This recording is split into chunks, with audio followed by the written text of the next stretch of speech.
everybody. Let's do some stretching. I'm Amanda Valentine. I have with me one of the top personal trainers in the region, Josh Garrett. We also have a virtual physician from the Christ Hospital, Dr. Robert Kulwin. The first thing to test for is mobility. First thing we're going to do is we're going to test Amanda's ankle mobility. So what we have is we have a tape placed 5 inches away from the box, or you could use a wall. And what we want to do is we're going to keep this heel on the ground. We're going to have Amanda slide her knee forward and see if she can get to touching that box. And as you can see, we have a pretty good gap there, so we have some restriction going on in the ankle. The ankle mobility test is a great way to determine if the range of motion in your ankle is where it should be. If you have pain with it, stop, get it checked out. But if it's just a little stiff, then it just shows you something that you can work on to improve the function of your foot and ankle. So one thing that could be limiting the ankle mobility is the toe extension flex. And what we're going to do with that is you're going to actually just take something off the ground and just see if you can grab it with your toes and pick it up. Got it. A lot of times after toe injuries, you can get stiffness, and it really can be bothersome.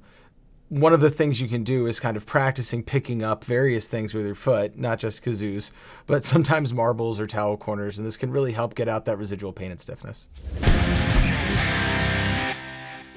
Next, we want to roll out the plantar fascia. That's the thick band of tissue on the bottom of the foot. You'll want to press on the ball and roll it around like this. And this will relax and loosen the tight and constricted muscles and ligaments of the foot. Next, you should take a foam roller or a stick and roll out your calves. You'll also need to roll out the front muscles of your shin. Go ahead and roll out all the hot spots that you can find. The plantar fascia is a strong structure in the bottom of your foot that helps support your arch and also acts as a spring when you walk along. Rolling out like this can both help break up scar tissue that can cause pain and improve elasticity. Then we want to stretch the calf. So what we're going to do is we're going to step up on a step. What you want to do is just let the heels hang off the back of the step, let gravity do the work. So gravity is going to be pulling the heels down. And you want to let this hang for about 8 to 10 minutes per day. The gastrocnemius is a big muscle in the back of your leg and one that crosses both your ankle and your knee. Because of that, it tends to get tight as, to be honest, we sit around a lot more than we used to. This stretch, as your knee is straight, really helps isolate and lengthen that muscle.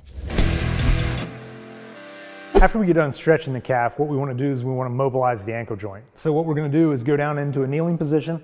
We're going to grab the arch of the foot, with a reverse grip. You're also going to hold the heel down like so. And then what we're going to do is we're going to slide that knee so that it comes outside of the elbow. As you're doing this, you don't want that heel to come up off the ground, so you almost want to think about driving your heel backwards as the knee's going forwards. You might get some popping and cracking in this position, but what we're trying to do is just mobilize that ankle joint. Improving mobility in your ankle can help with prevention of all sorts of problems, including midfoot arthritis, plantar fasciitis, and actually even hammer toes. And then remember, once you get done with all of this stuff, you want to go back and retest the ankle joint to see if you've gained any mobility. If you have gained mobility in the ankle joint, then you want to go ahead and strengthen those patterns so that hopefully you keep that mobility.